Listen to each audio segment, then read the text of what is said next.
सच्चे जीवित और महान सामर्थी परमेश्वर, हम आपका हृदय से धन्यवाद करते हैं।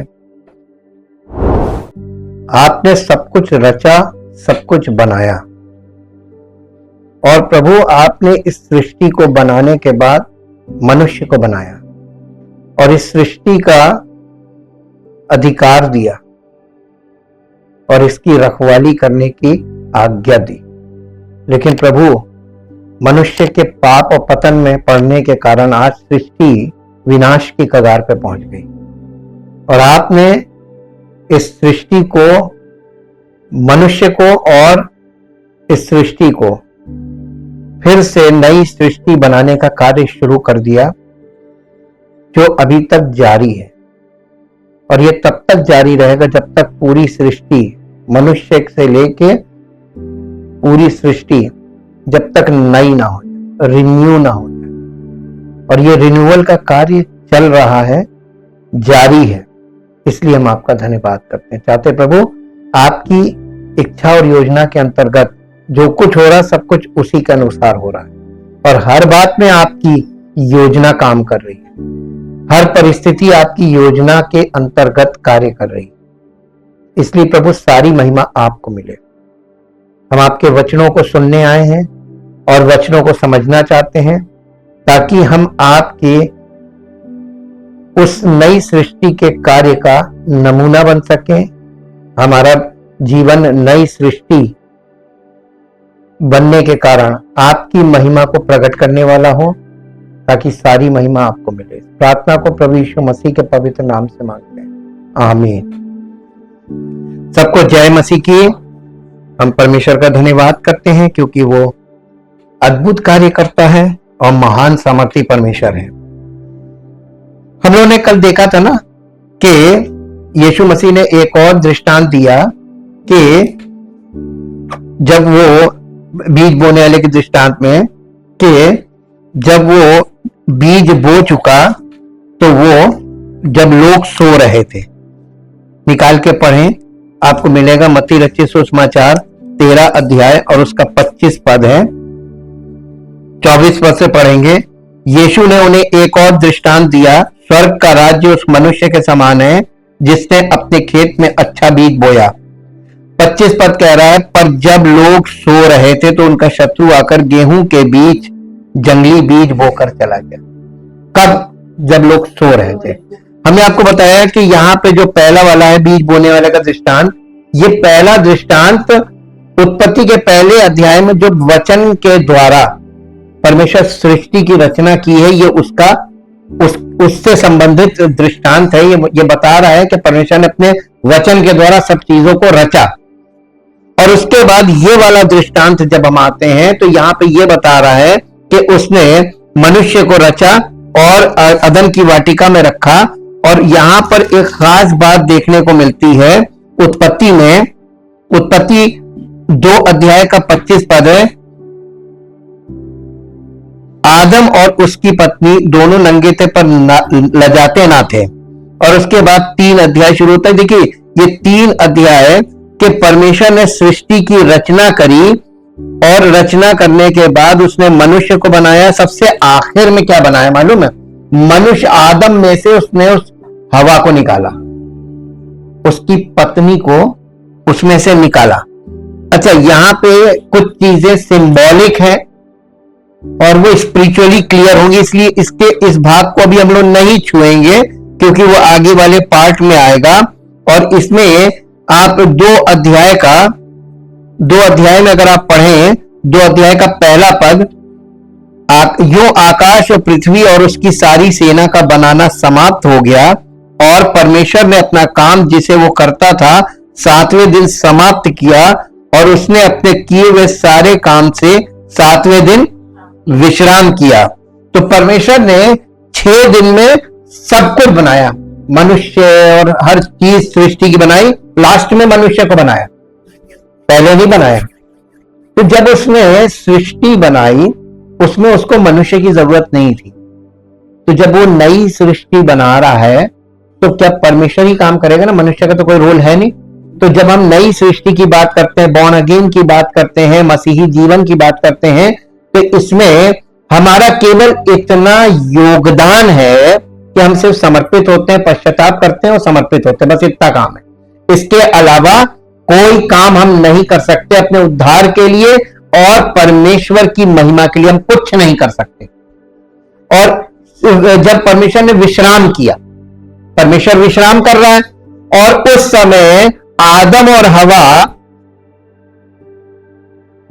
परमेश्वर तो विश्राम कर रहा था ना, आदम और हवा उस समय फ्री हो गए, ठीक। और वो फ्री हो गए, इसी बात को यहां पर दिखाया जाए कि जब लोग सो रहे थे। सोने के विषय में आज हम अध्ययन करेंगे। सोने के विषय में बाइबल में, नींद के लिए बाइबल में ढेर सारी अर्थ हैं। किस संदर्भ में क्या अर्थ होगा, इसको समझने के लिए अध्ययन की जरूरत है।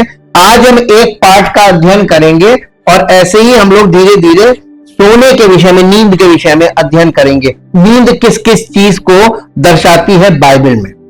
आध्यात्मिक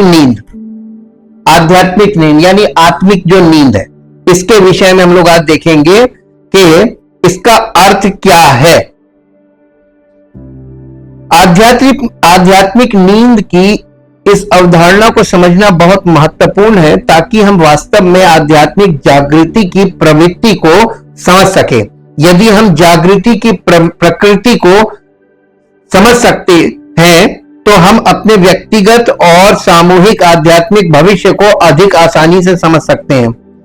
आध्यात्मिक नींद के बारे में हम लोग आज अध्ययन करेंगे और परमेश्वर के वचन के कुछ अंशों पर या कुछ पदों पर नजर डालेंगे, जो विशेष रूप से सुसमाचारों में लाजर की कहानी पर तथा वर्तमान और भविष्य में हमारे व्यक्तिगत विश्वास और आध्यात्मिकता पर, इसके प्रभावों पर हम लोग चर्चा करेंगे। पूरे पवित्र शास्त्र बाइबल में, पूरे शास्त्र में हम आध्यात्मिक नींद के इस बार बार आने वाले विषय को समझ सकते हैं और हम ध्यान केंद्रित कर रहे हैं आध्यात्मिक नींद का प्रतीक या रूपक। आध्यात्मिक नींद किस चीज का प्रतीक है या किस चीज का रूपक है, ना कि वास्तविक झपकी, यानी वास्तविक नींद की बात या शारीरिक नींद की बात नहीं की जा रही है। यहां एक रूपक में बात की जा रही है। आपको रूपक को समझना है कि ये, इसका मतलब ये है। परमेश्वर के वचन में आत्मिक नींद जो है, ये भविष्यवक्ताओं के द्वारा नींद जो है, आध्यात्मिक नींद, ये बैकस्लाइड यानी परमेश्वर के पास आकर वापस जाने को, जिसे धर्म त्याग भी बोलते हैं, विश्वास से भटक जाना, छोड़कर कलीसिया में आए, उस समय रहे और फिर अपने रास्ते निकल गए। इसको आत्मिक नींद से ही दिखाया गया है और मूर्ति पूजा को भी आत्मिक नींद से दिखाया। जो लोग आत्मिक रूप से नींद में हैं, वो मूर्ति पूजा करते हैं। यह परमेश्वर से दूर होने का ये रूपक है। आत्मिक नींद का मतलब परमेश्वर से दूर। कुछ लोग आएंगे, कुछ समय बाद बड़े जोश में आएंगे और थोड़े समय बाद देखिए सो गए। कहां है? अब सो रहे हो, परमेश्वर से दूरी। और ये इतने आसानी से देखा, हम तो सेवकाई में इतने साल से देख रहे हैं, कितने आए और कहां सोए पड़े। अब इसका अर्थ देखते हैं, इसके अर्थ में जाएंगे, आंखें खुल जाएंगी कि ये क्या चीज को दिखाता है। यही कारण है कि यशाया नबी की पुस्तक से एक पद पढ़ेंगे। यशाया नबी की पुस्तक 52 अध्याय। यशाया यहां पे क्या कह रहा है इसी विषय में। यशाया नबी की पुस्तक, उसका चैप्टर 52, 52 अध्याय।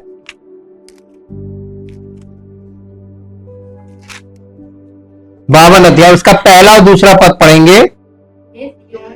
हे सयोन जाग, जाग, अपना बल धारण कर, हे पवित्र नगर यरूशलेम, अपने शोभायमान वस्त्र पहन ले, क्योंकि तेरे बीच, ताकि तेरे बीच खतना रहित और अशुद्ध लोग फिर कभी प्रवेश न करने पाएंगे। अपने ऊपर से धूल झाड़ दे, हे यरूशलेम उठ, हे सिय्योन की बंदी बेटी, हे सिय्योन की बंदी बेटी, अपने गले के बंधन को खोल दे।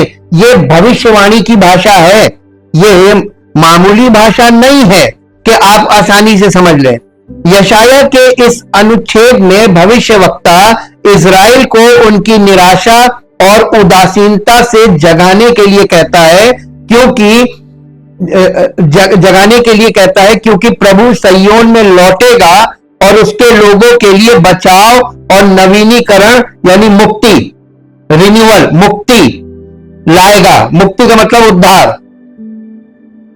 हम ये भी देख सकते हैं कि जागृति का फल शक्ति, वैभव, पवित्रता और बंधन से मुक्ति है। हम ये भी देख सकते हैं कि सोए हुए लोग धूल से ढके हुए हैं, जिसे झाड़ देना जरूरी है।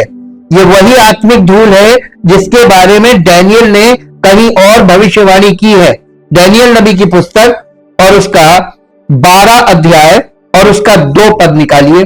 डैनियल नबी की पुस्तक 12 अध्याय और उसका, जो भूमि के नीचे सोए रहेंगे उनमें से बहुत से लोग जाग उठेंगे। कितने तो सदा के जीवन के लिए और कितने अपनी नाम धराई और सदा तक अत्यंत घिनौने ठहरने के लिए। देखिए यहां पर उसने यहां पर पुनरुत्थान की भविष्यवाणी है ये, और ये पुनरुत्थान काहे से है?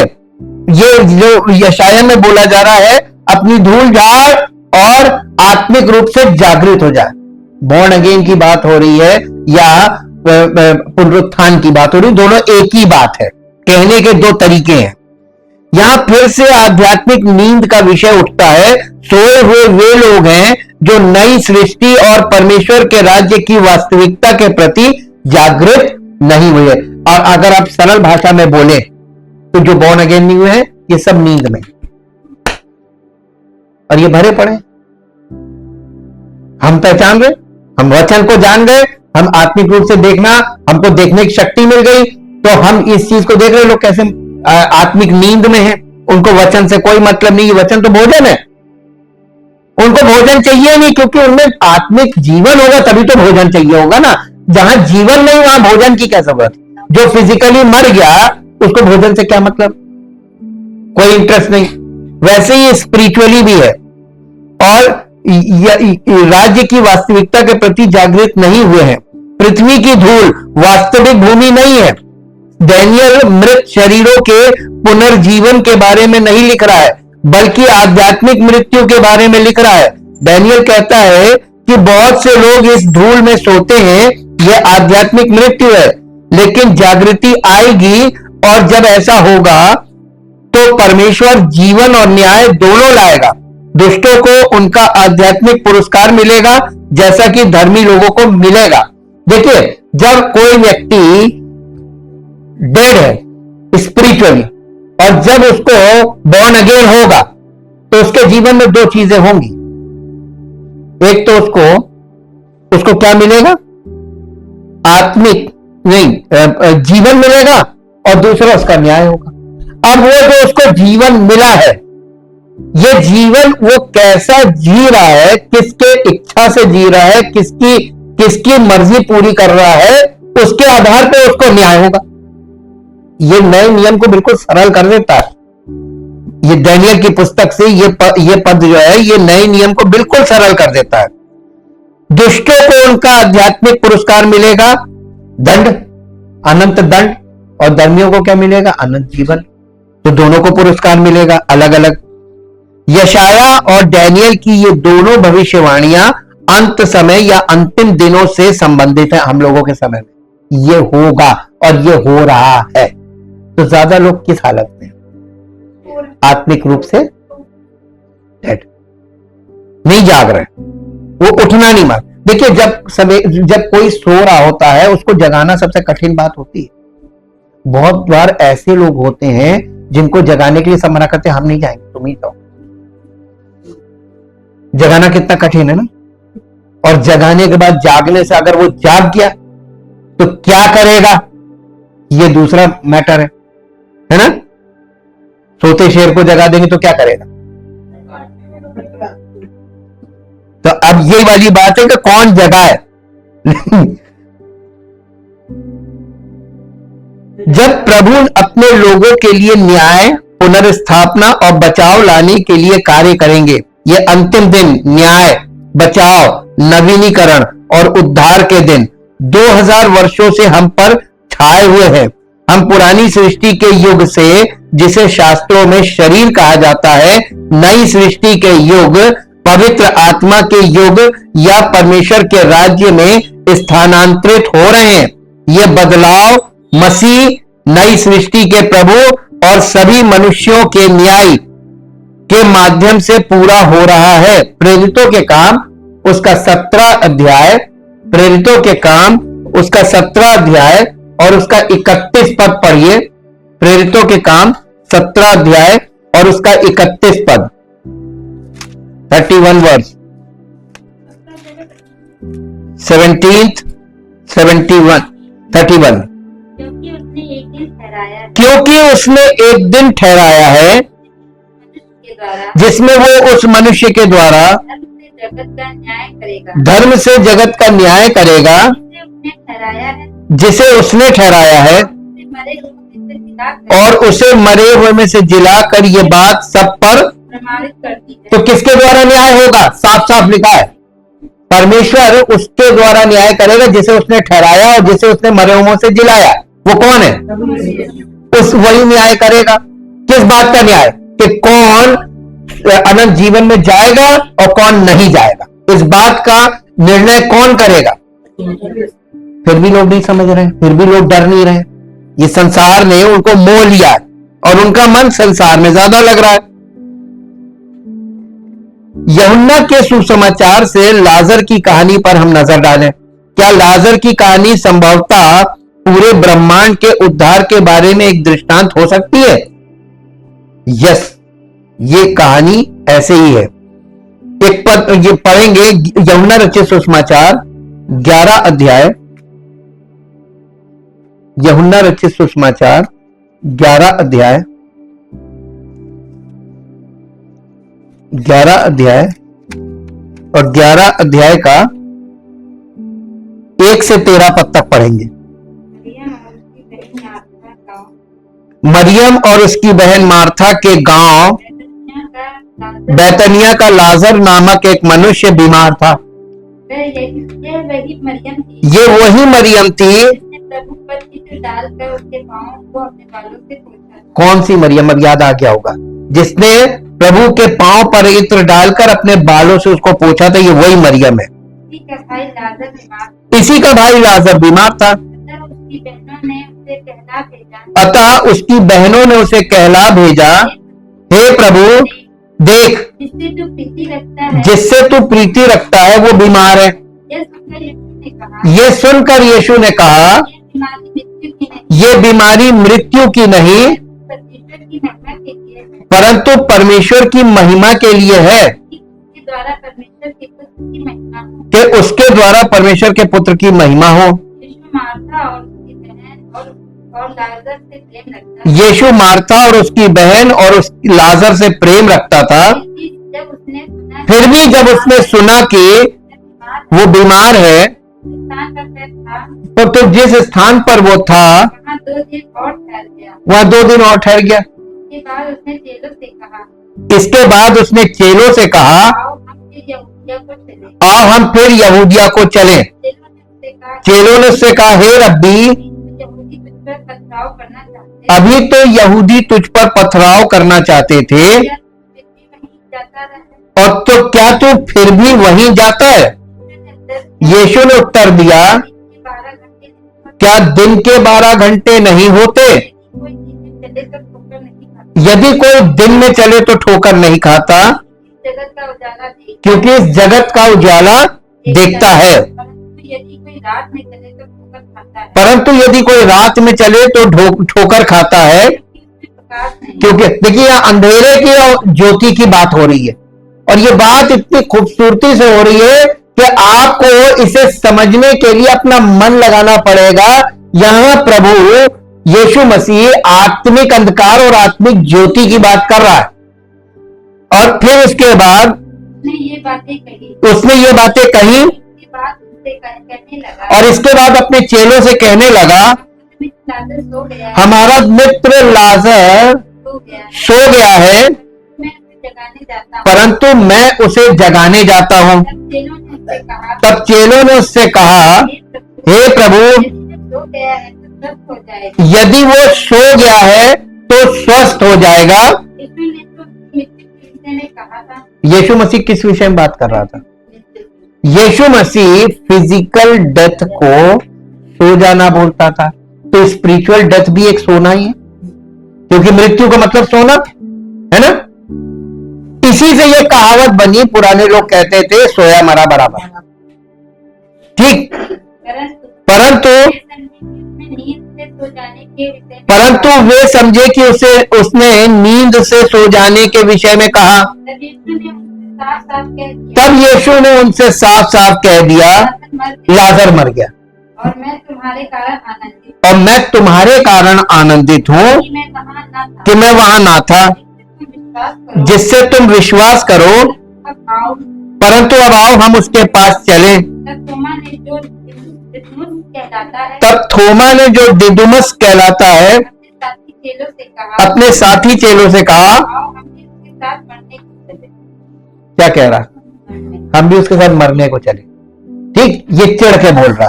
अब यहाँ इसमें इस चीज में इतने भाग में हम लोगों को क्या क्या चीजें पता चल रही है, अध्ययन में देखते हैं। यहां हमारे सामने एक परिदृश्य है जिसमें लाजर नाम के एक व्यक्ति की मृत्यु हो चुकी है।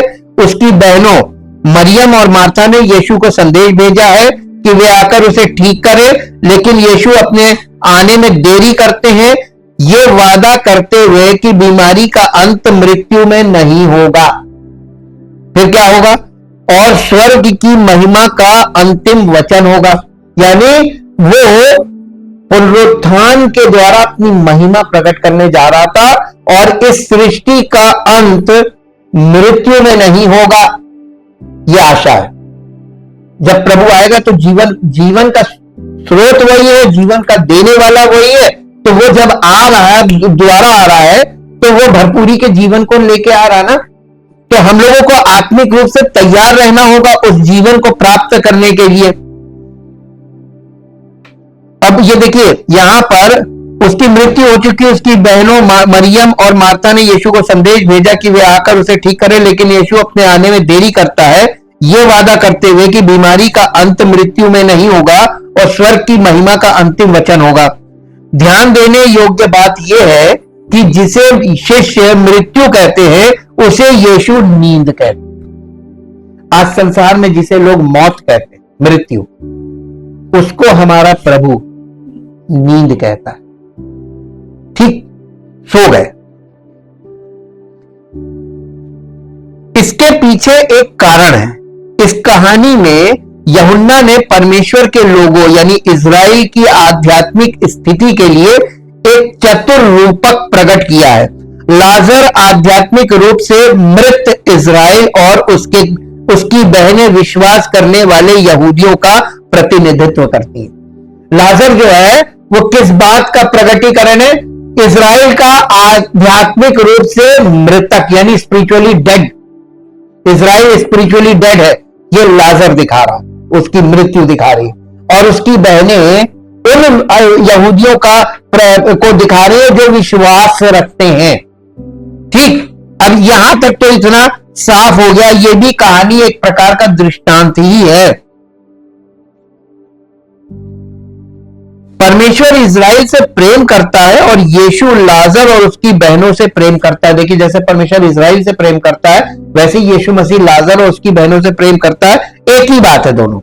नींद आध्यात्मिक मृत्यु का एक रूपक है। हमारी आध्यात्मिक नींद हमारा विद्रोह और परमेश्वर से दूर हो जाना इस हद तक बढ़ सकता है कि हम आध्यात्मिक मृत्यु का अनुभव करते हैं। आध्यात्मिक मृत्यु भौतिक क्षेत्र में मृत्यु की ओर बढ़ती है। इफिसियों में पौलुस इस बात से सहमत है इफिसियों की पत्री 2 अध्याय उसका 1 से 5 तक पढ़ें।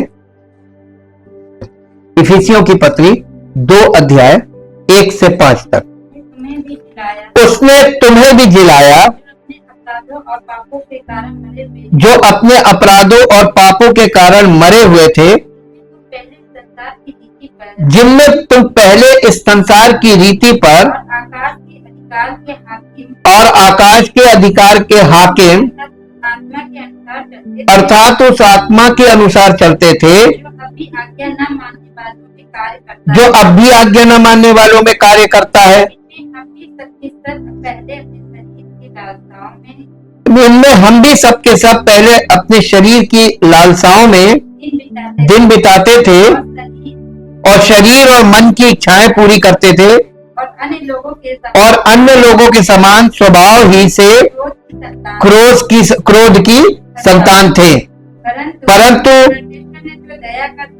परमेश्वर ने जो दया का धनी है, अपने उस बड़े प्रेम के कारण जिससे उसने हमसे प्रेम किया, जब हम अपराधों के कारण मरे हुए थे, तो हमें मसीह के साथ जिलाया, अनुग्रह ही से तुम्हारा उद्धार हुआ है। आपने उद्धार के लिए कुछ किया? नहीं, कर ही नहीं सकते। हम मरे हुए, आत्मिक तौर पर मरे हुए हैं, तो आत्मिक रूप से जीवन पाने के लिए, यानी मृतकों में से जीवित होने के लिए हम कुछ नहीं कर सकते। बड़ा सिंपल है, बिल्कुल सादा है, इसमें कोई लपेटने वाली बात ही नहीं है। आध्यात्मिक मृत्यु का अर्थ है परमेश्वर की उपस्थिति को अस्वीकार करना। आध्यात्मिक मृत्यु आध्यात्मिक नींद से शुरू होती है। उदासीनता, अज्ञानता, पाप के लिए प्राथमिकता और परमेश्वर के प्रेम को अस्वीकार करना, यह नींद है।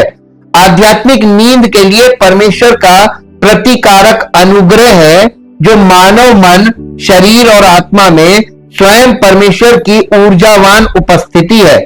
अनुग्रह हमें जगाता है, हमें वैभव से सुसज्जित करता है और हमें बंधन से मुक्त करता है। जैसा कि यशाया 52 के 1 और 2 पद में हमने पढ़ा था, ठीक वैसे ही ये अनुग्रह के द्वारा हो रहा है। ये हमें धरती की धूल यानी पाप से जगाता है और हमें मसीह के साथ ऊपर उठाता है, ताकि हम बुद्धि और धार्मिकता की चमक के साथ चमके, जैसा कि दानियेल 12 अध्याय के 2 पद में लिखा। अब हम इस शक्ति को क्रियाशील रूप में देखने के लिए लाजर की कहानी के अंत में लौटते हैं। अब यहां पे लाजर की कहानी के अंत में आ जाइए, यूहन्ना 11 अध्याय, यूहन्ना का 11 अध्याय, 11 अध्याय का 17 पद से पढ़ेंगे। वहां पहुंचने पर यीशु को यह मालूम हुआ कि लाजर को कब्र में रखे 4 दिन हो चुके हैं। बैतनिया यरूशलेम के समीप कोई 2 मील की दूरी पर था। बहुत से यहूदी मार्था और मरियम के पास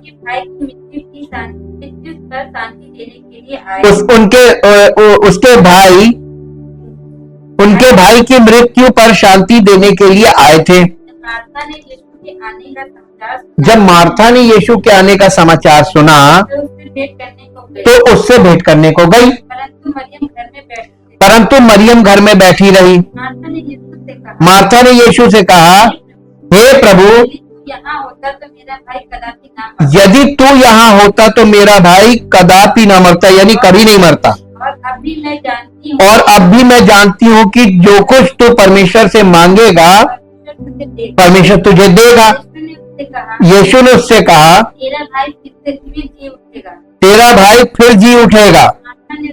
मार्था ने उससे कहा, मैं जानती हूँ कि अंतिम दिन में पुनरुत्थान के समय वो जी उठेगा। यीशु ने उससे कहा, और जीवन में ही पुनरुत्थान और जीवन। जिस दिन इज़राइल राष्ट्र यीशु मसीह पर विश्वास कर लेगा, उद्धारकर्ता के रूप में ग्रहण कर लेगा, उसका पुनरुत्थान हो जाएगा। पुनरुत्थान का मतलब वो फिर से खड़ा हो जाएगा नई शक्ति में और नए तरीके से खड़ा होगा। फिर दुनिया की कोई शक्ति उसके आगे टिक नहीं पाएगी। जब अभी इतना शक्तिशाली है तो पुनरुत्थान के बाद वो कितना शक्तिशाली होगा, आकलन कीजिए। और यहां पर ये दिखाया जा रहा है कि यीशु ने उससे कहा, पुनरुत्थान और जीवन मैं ही हूं, जो कोई मुझ पर विश्वास करता है वो यदि मर भी जाए तो भी जिएगा, और जो कोई जीवित है और मुझ पर विश्वास करता है वो अनंत काल तक ना मरेगा। यीशु मसीह उससे कह रहा, क्या तू ये वाली बात पर विश्वास करती है? आज बहुत से मसीही विश्वासी अपने आप को मसीही विश्वासी होने का दावा तो करते हैं, लेकिन आत्मिक रूप से मृतक है, क्योंकि वो इस बात में बिलीव नहीं करते हैं कि यीशु मसीह पुनरुत्थान भी है और जीवन भी वही, यानी पुनरुत्थान वाला जीवन, मृत्यु के बाद वाला जीवन, और हमें मरने के बाद न्याय आसन के सामने अब जाने की जरूरत नहीं है। हमें इस जीवन में ही हमारा न्याय हो जाता है। जब हम यीशु मसीह पर विश्वास करते हैं, उसे अपना उद्धारकर्ता ग्रहण करते हैं, तो हम मृत्यु से पार वाले जीवन में यानी पुनरुत्थान वाला जीवन जीना तुरंत शुरू कर सकते हैं, और हमारी फिजिकल डेथ के बाद हम सीधे अनंत जीवन में प्रवेश करते हैं। बताइए, कोई रुकावट आई? मरने की जरूरत ही नहीं, आप पहले ही पापों के लिए मर चुके हो। सुसमाचार यही है। और यीशु मसीह यही वाली बात उनको भी समझा रहा है कि पुनरुत्थान वाला जीवन मैं लेकर आया हूं, मैं ही हूं, अगर तुम विश्वास कर लो। सभी इसको आप घर में पढ़िएगा, पूरा 44 वर्ष तक पढ़िएगा, तब आपको पता चलेगा कि इसमें क्या क्या खास बातें थी। तभी सभी तरह से ऐसा लगता है कि लाजर बहुत दूर जा चुका है। जब यीशु आखिरकार आता है तो वो 4 दिनों से कब्र में मरा हुआ था और बदबू मार रहा था। उसके आस पास के यहूदी और उसके दोस्त निराश और दुख से भरे हुए हैं। लाजर की कहानी में हम देखते हैं कि यीशु ने सबसे पहले इस दुख को पहचाना। यह दुख इजराइल राष्ट्र के लिए दुख है, जो कभी राष्ट्रों के बीच मुकुट रत्न था, लेकिन अब मसीहा के समय में अंधकार की स्थिति में है। ये एक शक्तिशाली अनुस्मारक है कि मसीहा हमारे साथ पहचान करता है और हमारे दर्द और पीड़ा का वो साझा करता है। लेकिन ईश्वर की शक्ति मृत्यु और क्षय के बारे में नहीं है, बल्कि पुनर्जीवन के बारे में है। यीशु ने लाजर को पुकारा और मृत व्यक्ति कब्र से बाहर निकल आया। इसको आप देख सकते हैं, यहां से पढ़िए 38 पद से, लाजर का जिलाया जाना। हाँ, यीशु मन में फिर बहुत ही उदास होकर कब्र पर आया। वो एक गुफा थी और एक पत्थर उस पर रखा था। यीशु ने कहा, पत्थर हटाओ। उस मरे हुए की बहन मार्था उससे कहने लगी, हे प्रभु, उसमें से अब तो दुर्गंध आती है, क्योंकि उसे मरे हुए 4 दिन हो चुके हैं। यीशु ने उससे कहा, क्या मैंने तुझसे नहीं कहा था कि यदि तू विश्वास करेगी कि तो परमेश्वर। देखिए, आज ये प्रिंसिपल बना लीजिए, अगर आप विश्वास करते हैं तो आप क्या देखेंगे? पुनरुत्थान देखेंगे। आप हर चीज को फिर से खड़ा हुआ होता देखेंगे। जो चीजें मिट गई वो फिर से खड़ी हो जाएगी, जीवन आ जाएगा। और अगर आप विश्वास नहीं करते तो क्या देखेंगे? बदबू, सड़ती हुई लाश, ऐसी जिंदगी, सड़ी हुई जिंदगी जिसमें जीवन नाम की कोई चीज नहीं, न कोई खुशी, कोई एक्सप्रेशन नहीं, कुछ नहीं। तब उन्होंने उस पत्थर को हटाया। तब यीशु ने आंखें उठाकर कहा, हे पिता, मैं तेरा धन्यवाद करता हूं कि तूने मेरी। यीशु मसीह ने प्रार्थना की कि पिता से बात की। यीशु मसीह प्रार्थना नहीं करता था, वो पिता से उसका ऐसा अच्छा संबंध था कि बस वो 2 लाइन की बात करता था, ब्रीफ। आजकल के लोग क्या करते हैं? लंबी लंबी प्रार्थनाएं। इस बात का प्रमाण है कि कोई संबंध नहीं, क्योंकि जब संबंध होता है और साथ चल रहे होते हैं तो इतनी लंबी चर्चा की जरूरत नहीं है, बल्कि हमें लोगों को जाकर प्रभु के चमत्कारों की चर्चा करने का समय आ गया है। हम पुनरुत्थान हमारा हुआ होगा तो हम जीवन की बातें करेंगे, और अगर पुनरुत्थान नहीं हुआ है तो हम लोगों को उल्टी सीधी बातें करेंगे, उनको भ्रमित करेंगे, उनको कंफ्यूज करेंगे, उनको घुमाएंगे, उनको ये कर, अच्छा ये इनका यानी जुगाड़ बताएंगे कि अगर ये काम नहीं करे तो ये कर लो, ये नहीं करे तो ये कर लो। विकल्पों पे फंसते रहेंगे।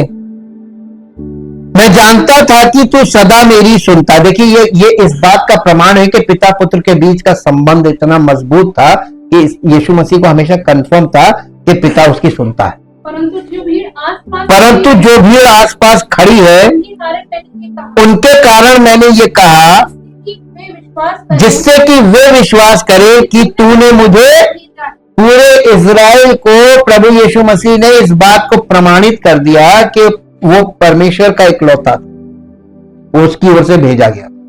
प्रमाणित हो रहा ना यहाँ पे? ये कार्य बहुत बड़ा कार्य है।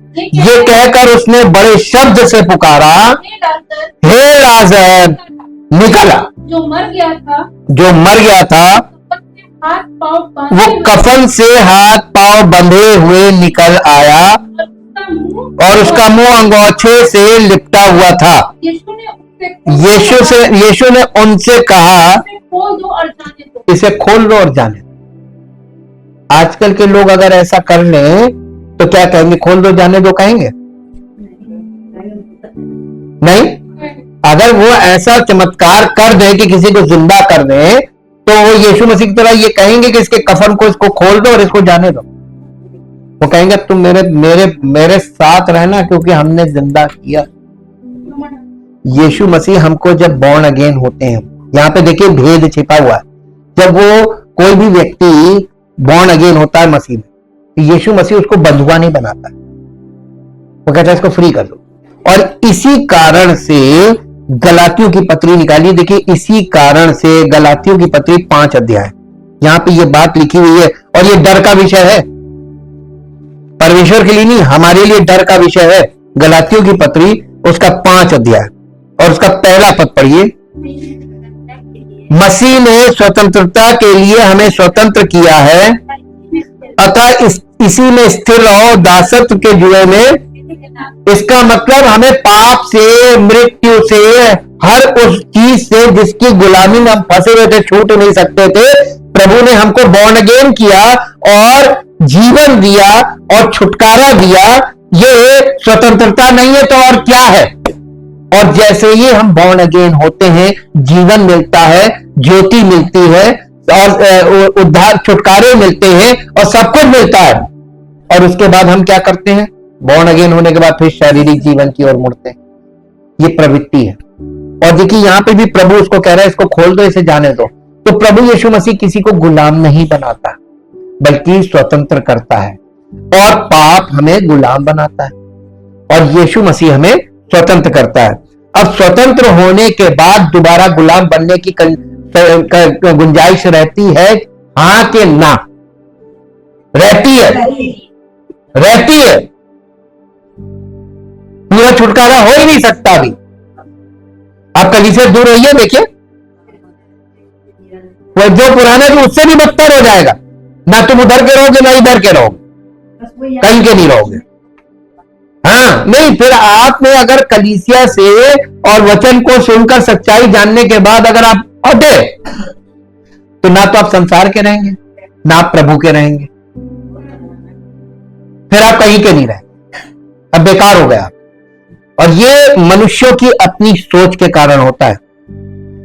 यूहन्ना का रूपक देखिए यहां पे लिखा है, यीशु ने लाजर को पुकारा और मृत व्यक्ति कब्र से बाहर निकल आया। यूहन्ना का रूपक यह है कि यीशु मसीह में विश्वास ईश्वरीय आत्मा के शक्तिशाली इंजेक्शन के माध्यम से है।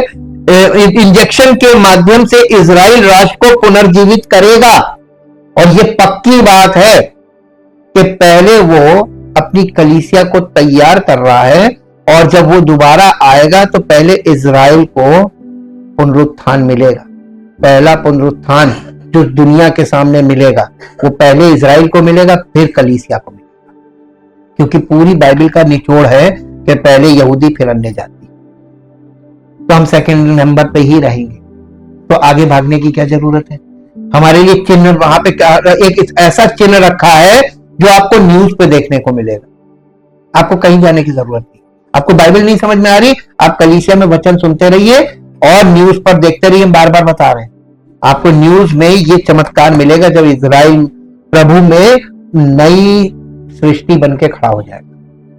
और आप इस समय देख रहे होंगे एक हेडिंग चल रही है इजराइल की ओर से, न्यू वर्ल्ड ऑर्डर।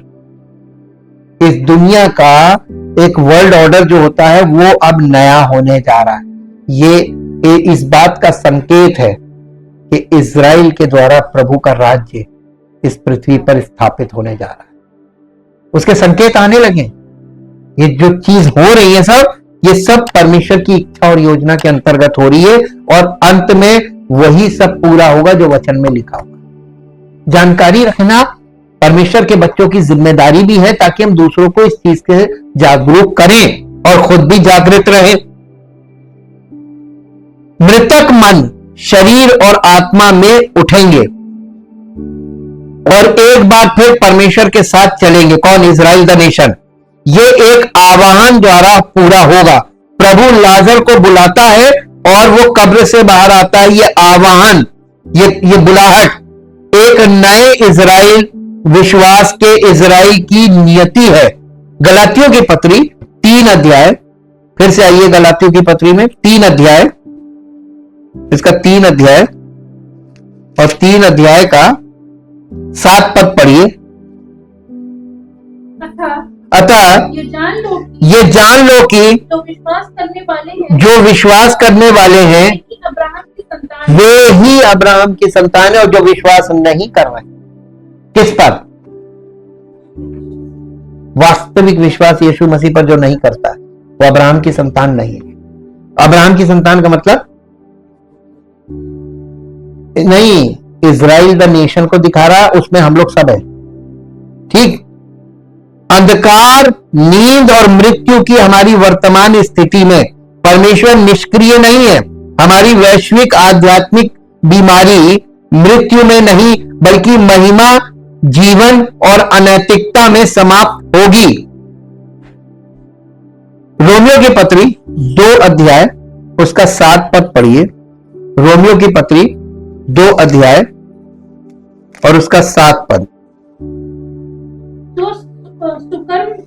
जो सुकर्म में स्थिर रहकर महिमा और आदर और अमरता की खोज में है, उन्हें वो अनंत जीवन देगा। किसको देगा? जो सुकर्म में स्थिर रहकर महिमा, आदर और अमरता की खोज में है, उन्हें वो अनंत जीवन देगा। ठीक है, अब आपको एक और मास्टर लाइन दे दे। परमेश्वर विश्वास के आधार पर न्याय नहीं करेगा, न्याय वो कामों के आधार पर करेगा। प्रत्येक को उसके कामों के अनुसार प्रतिफल मिलेगा। तो विश्वास, आपका विश्वास जो आप कार्य कर रहे हैं वो आप उस विश्वास से करें जो बॉर्न अगेन व्यक्ति के द्वारा संभव है, या उस विश्वास से जो आपके मन में है भ्रमित विश्वास और आप शारीरिक काम कर रहे हैं। इस पे भी अभी आपको क्लैरिटी नहीं मिलेगी, क्योंकि अभी आपको इसको समझना। देखिए, अब्राहम ने अपने बेटे को जब कुर्बान करने के लिए बेदी पर लिटाया और छुरी उठाई और चलाने वाला था, यहां वो कर्मों के द्वारा धर्मी ठहर रहा कि नहीं? क्या आपसे बोला जाए तो कर पाएंगे?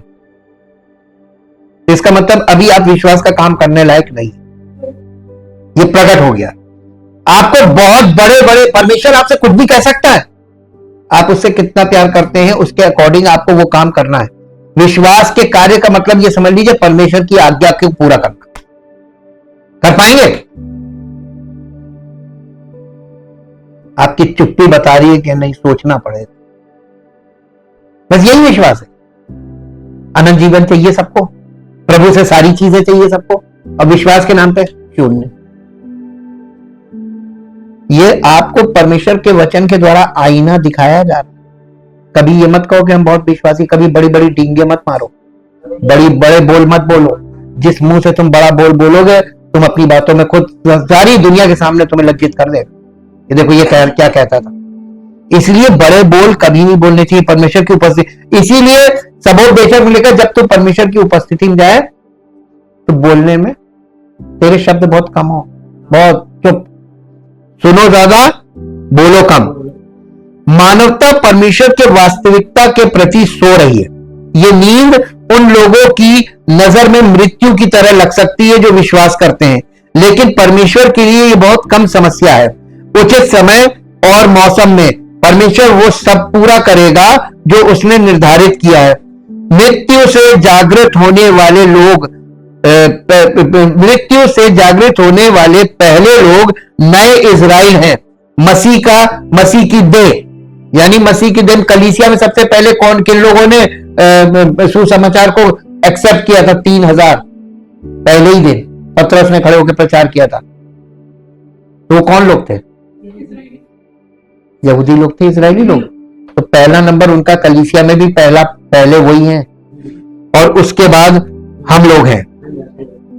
एक बार हम अपने पापों और निराशा में मरे हुए थे, लेकिन अब हम मसीह की आत्मा के साथ जीवित हैं और स्वर्गीय स्थानों पर बैठे हुए हैं। इफिसियों की पत्री 2 अध्याय का 6 पद पढ़ा हमने।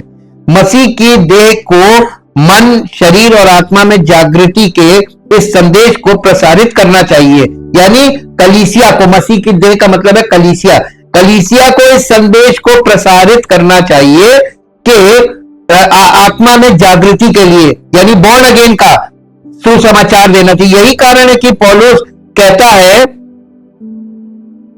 रोमियो की पत्री 13 अध्याय, रोमियो की पत्री 13 अध्याय